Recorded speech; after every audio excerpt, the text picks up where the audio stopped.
90 రోజుల కోర్సు పూర్తి చేస్తే చాలు 100% ప్లేస్మెంట్ సపోర్ట్ తో సాఫ్ట్వేర్ జాబ్ మీ సొంతం. వెంటనే కోడ్ జ్ఞాన్ డెస్టినేషన్ ని సంప్రదించండి. నమస్కారం అనిల్ సింగ్ గారు. నమస్తే శిరీష. సార్, ఫైనాన్షియల్ ఇయర్ అయితే కంప్లీట్ అవుతూ ఉంది అండ్ అందరూ కూడా ఆ ఫైనాన్స్ ఏవైతే లెక్కలు ఉంటాయో అన్నీ కూడా చెక్ చేసుకొని దానికి ట్యాక్స్ కట్టాలి అంటే అవన్నీ కడుతూ ఉంటారు. సో ఆ ప్రాసెస్లో కూడా మనము డబ్బులు మిలిగించుకునే అవకాశం ఉందంటారా? ఏమైనా రూట్స్ ఉన్నాయా సార్? అంటే ట్యాక్స్ పే చేసే ప్రాసెస్లో మనకి ఏమైనా డబ్బులు మిలుగుతాయా? 1 ఏప్రిల్ నుంచి 2025 అండ్ 2026 అసెస్మెంట్ ఇయర్ స్టార్ట్ కాబోతుంది. సో ఈ ఫైనాన్షియల్ ఇయర్ ఏదైతే వస్తుందో ఇంకొక 5 రోజుల్లో 6 రోజుల్లో నిజంగా నేను అంటున్నాను, మీరు ఈ రోజు నుంచే ఒకవేళ చార్టర్డ్ అకౌంటెంట్ గారి దగ్గర కానివ్వండి, ఒక ట్యాక్స్ కన్సల్టెంట్ గారి దగ్గర కానివ్వండి, మీరు వెళ్ళి నిలబడితే మీ నంబర్ ఎప్పుడు వస్తుందో మనకు తెలియదు. అంటే అంతమంది ఇప్పుడు ఈ ట్యాక్స్ హార్వెస్టింగ్ కానివ్వండి, ట్యాక్స్ సేవింగ్స్ కానివ్వండి, ట్యాక్స్ ఇంప్లికేషన్స్ కానివ్వండి, ట్యాక్స్లో ఎలా రిబేట్స్ తీసుకోవాలి, దాంతోపాటే మనకు మిగిలే రూట్స్ ఏమేమి ఉన్నాయి, డబ్బులు టీడీఎస్ కానివ్వండి, దాంతోపాటే ప్రొఫెషనల్ ట్యాక్స్ కానివ్వండి, అండ్ చాలా ఉన్నాయి. ఇవన్నిట్లో నేను మీకు అర్జెంటుగా ఇప్పుడు ఒక 6 చాలా ఇంపార్టెంట్ పాయింట్స్ చెప్పబోతున్నాను. అండ్ లాస్ట్ పాయింట్ అయితే ఎక్స్ట్రీమ్లీ ఇంపార్టెంట్. ఓకేనా? సో ఫస్ట్ పాయింట్తో స్టార్ట్ చేస్తాను. దీని మీద కంప్లీట్గా వెతికి ఆన్లైన్లో రీసెర్చ్ చేసేసి కంప్లీట్ డిఫరెంట్ వీడియోస్ నుంచి, డిఫరెంట్ ఆర్టికల్స్ నుంచి కొన్ని ఇంపార్టెంట్ పాయింట్స్ తీసుకొచ్చా. ఫస్ట్ అండ్ ఫార్మోస్ట్ ఏంటంటే, ఈ 31వ తేదీ వరకు ఆగకండి. ఈ వీడియో చూసిన వెంటనే మీకు 2 రోజులు టైం ఉందా? 2 రోజులే సరిపోతుంది మీకు. కానీ మీరు అర్జెంట్గా మిగతా అన్ని పనులన్నీ పక్కన పెట్టేసి మీరు అర్జెంటుగా ఈ పని మీద ఉండండి. ఎందుకంటే మీరు 10,000 సంపాదిస్తున్నారా నెలకి, 10 లక్షలు సంపాదిస్తున్నారా నెలకి, అది పక్కన పెట్టండి. ట్యాక్స్ ఫైలింగ్ మాత్రము ప్రతి సిటిజన్కి చాలా పనికొచ్చే విషయం. ఒకవేళ మీరు శాలరీడా లేదా బిజినెస్ ఇన్కమ్ ఉందా, ఖచ్చితంగా ట్యాక్స్ ఫైలింగ్ చేయండి. ఎందుకంటే ఈ అవేర్నెస్, ఈ ఫైనాన్షియల్ ప్లానింగ్లో చాలామంది మిస్ అవుతున్నారు. అన్నిటికంటే ముఖ్యమైన భాగము, ఒక మనిషికి గుండె ఎంత ఇంపార్టెంటో ఇది కూడా అంతే ఇంపార్టెంట్ అనమాట. ట్యాక్స్ ప్లానింగ్లో మీరు ట్యాక్స్ ఫైలింగ్ ఎలా చేయాలి అన్న విషయం తెలుసుకోండి. First and foremost point. So first and foremost ఏంటంటే, ట్యాక్స్ సేవింగ్స్ ఇన్స్ట్రుమెంట్స్ ఉంటాయి, అందరూ తెలుసుకున్నారా? అవి ఏంటి అంటే ఎల్ఐసి ఇన్వెస్ట్మెంట్స్ కానివ్వండి, మెడిక్లెయిమ్ కానివ్వండి, దాంతోపాటే పీపీఎఫ్. ఇవన్నీ మనం ఎందుకు పెడతామంటే ఇన్వెస్ట్మెంట్ రూపంగా మనకు ట్యాక్స్ అనేది తక్కువ పడాలి అని చెప్పేసేసి ఇప్పుడు మనం ఇప్పుడు మొన్న మన కేంద్ర ఫైనాన్స్ మినిస్టర్ గారు అనౌన్స్ చేసిన ప్రకారంగా ఇంతకు ముందుకు 7 లక్షలు ఉండేది, ఇప్పుడు 12 లక్షల దాకా వచ్చేసింది. సో దీనికి లోపల సంపాదించే వాళ్ళు ఏమనుకుంటారంటే మనకైతే అవసరం లేదు కదా అనుకుంటారు. కానీ నిజంగా నేను చెప్తున్నాను, ఎవరైతే 7 లక్షలు 12 లక్షలు లోపల సంపాదిస్తున్నారో వాళ్ళకే ఇది చాలా ఇంపార్టెంట్. ఎవరైతే ఈ ఇన్కమ్ ట్యాక్స్ స్లాబ్ పైన సంపాదిస్తున్నారో వాళ్ళందరూ ఎలాగో కట్టుకుంటున్నారు, ఎందుకంటే తప్పదు కాబట్టి. మిగతా వాళ్ళు ఏమనుకుంటున్నారంటే మనకు ఆప్షన్ ఉందిగా, సో మనకు చేయాల్సిన అవసరం లేదనుకుంటున్నారు. సో ప్లీజ్ అండర్స్టాండ్, మీరందరూ కూడా చేయాలి, లాభాలు మీకే తెలుస్తాయి, వినండి. ఓకేనా?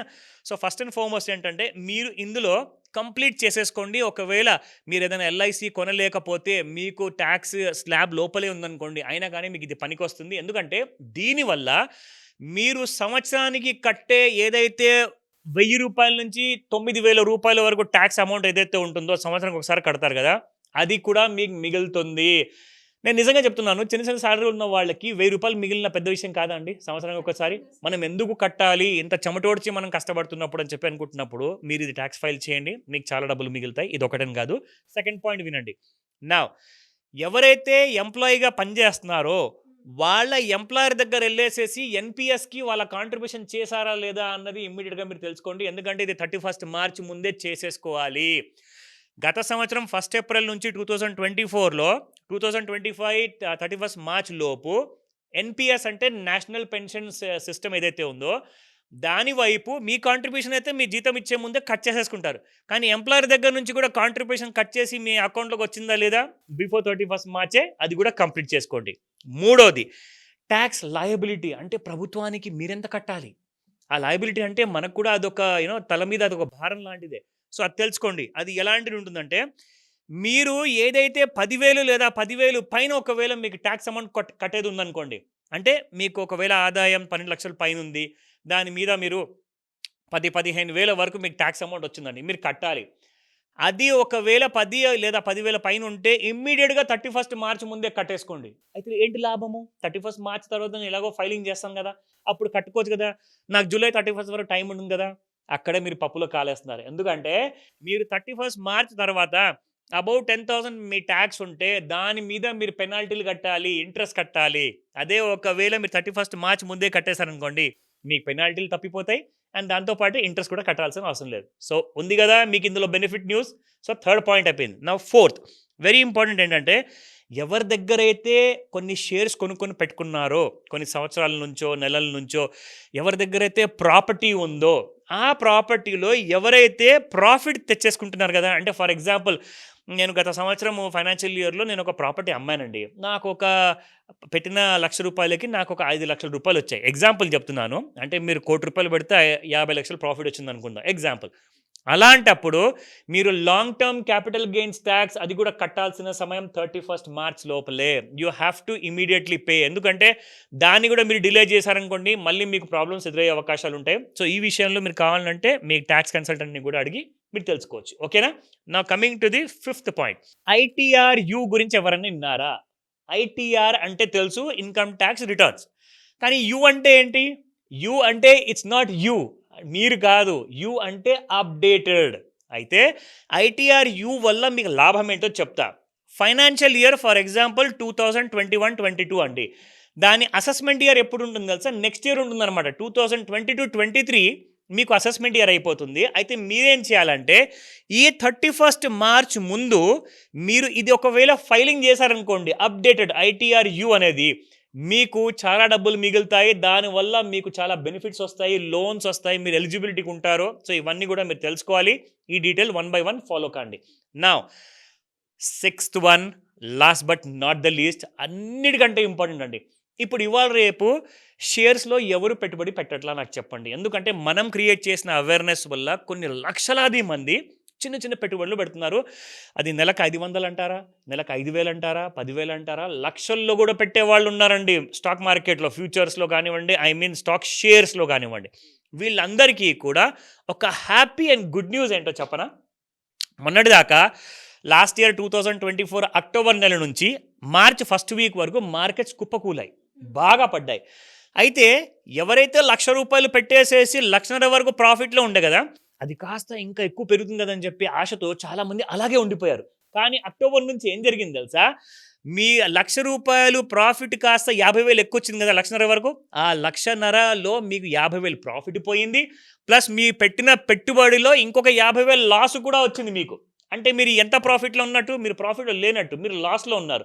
సో మీరేం చేస్తారంటే, ఒకవేళ ఇప్పుడు మార్కెట్స్ గత వారం 10 రోజుల నుంచి బాగా పెరుగుతుంది కాబట్టి ఇప్పుడు మీకు ప్రాఫిట్స్ వచ్చాయనుకోండి. ఫర్ ఎగ్జాంపుల్ 8-10 కంపెనీలు కొన్నారు, మీకు అందులో కనీసం మీకు ఒక 4 కంపెనీలో ప్రాఫిట్ వచ్చింది, 6 కంపెనీస్లో ఇప్పుడు కూడా లాస్ ఉందనుకోండి. అవన్నిటినీ కూడా ప్రాఫిట్ బుక్ చేసుకోండి బిఫోర్ 31st మార్చ్. అండ్ లాస్ని కూడా కరెక్ట్గా 31వ తేదీన మీరు బుక్ చేసుకొని మళ్ళీ 1st ఏప్రిల్కి తిరిగి కొనుక్కోండి ఆ లాస్లో ఉన్న షేర్స్ అన్ని కూడా. దానివల్ల ఏమవుతుందంటే ట్యాక్స్ హార్వెస్టింగ్ అంటారన్నమాట. అంటే మీరు ప్రాఫిట్ చేసుకున్నందువల్ల మీకు ట్యాక్స్ కట్టాల్సి వస్తుంది కదా మరి. కానీ మీకు ఎంతలో మీకు ప్రాఫిట్ వచ్చింది? 10 కంపెనీస్లో మీ 4 కంపెనీలోనే మీకు ప్రాఫిట్ వచ్చింది, మిగతా 6 వాటిలో మీకు లాస్ వచ్చింది. సో ఆ 4 కంపెనీస్లో కట్టాల్సిన ట్యాక్స్ ఏదైతే ఉందో ఈ 6 కంపెనీల లాస్ మీరు చూపించుకుంటే మీరు కట్టాల్సిన అవసరం లేదు. సో గుర్తుపెట్టుకోండి, ట్యాక్స్ హార్వెస్టింగ్లో మీకు ఎప్పుడు లాభమే ఉంటుంది. సో ఈ విషయాన్ని అర్జెంట్గా తేల్చుకోండి మీ chartered accountant or with your tax consultant. అంటే ఎలా సార్? అంటే ఇలాంటి చిన్న చిన్న గైడెన్సెస్ కావాలి అన్న, ఒక రైట్ ఇన్వెస్ట్మెంట్ ప్లాన్ చేసుకోవాలి అనుకునే వాళ్ళు ఎవరైనా కూడా రిటైర్మెంట్ గురించే కావచ్చు, లేదంటే వాళ్ళ పిల్లల భవిష్యత్తు గురించే కావచ్చు, మిమ్మల్ని అప్రోచ్ అవ్వాలి అంటే ఎలా ఉంటుంది? బేసిక్గా సింపుల్ పద్ధతి మనం పెట్టామండి. అందరికి కూడా it's not, because life is always complicated. కాబట్టి స్క్రీన్ పైన కనిపిస్తున్న నెంబర్కి కాల్ చేయండి, మిగతా టెన్షన్ నా మీద వదిలేయండి, అది నేను చూసుకుంటాను. మీకు మాస్టర్ క్లాస్ అవసరం ఉంటుందా, లేదంటే మీకు ఫోన్లోనే పూర్తి ఇన్ఫర్మేషన్ నాలెడ్జ్ ఇచ్చేయమంటారా? అవన్నీ 2 ఆప్షన్స్ మీకు ఉంటాయి. మాస్టర్ క్లాస్ మాత్రం అటెండ్ అయితే మీకు జీవితాంతం పనికి వస్తుంది. లేదా ఒక చిన్న డౌట్ ఉంది, ఆ డౌట్ ఏమైనా తీసుకుందామంటే అది ఒక్క సమయానికే 31st బిఫోర్ మార్చ్ వరకే మీకు పనికి వస్తుంది. సో లైఫ్ టైం లెసన్ మీకు కావాలి, లైఫ్ టైం నాలెడ్జ్ కావాలి అంటే మాస్టర్ క్లాస్ జాయిన్ అవ్వండి, కాల్ చేయండి లేదా వాట్సాప్ మెసేజ్ పెట్టండి. Master class timing online and offline 2 options ఉంటాయి. మార్నింగ్ 11 o'clock రిజిస్టర్ చేసుకోమని చెప్తాను ఈ రోజే. Thank you sir. Thank you so much. Welcome Sirisha. Suman టీవీలో మీ పర్సనల్ అండ్ బిజినెస్ ప్రమోషన్స్ కోసం కింది నెంబర్కి కాంటాక్ట్ చేయండి.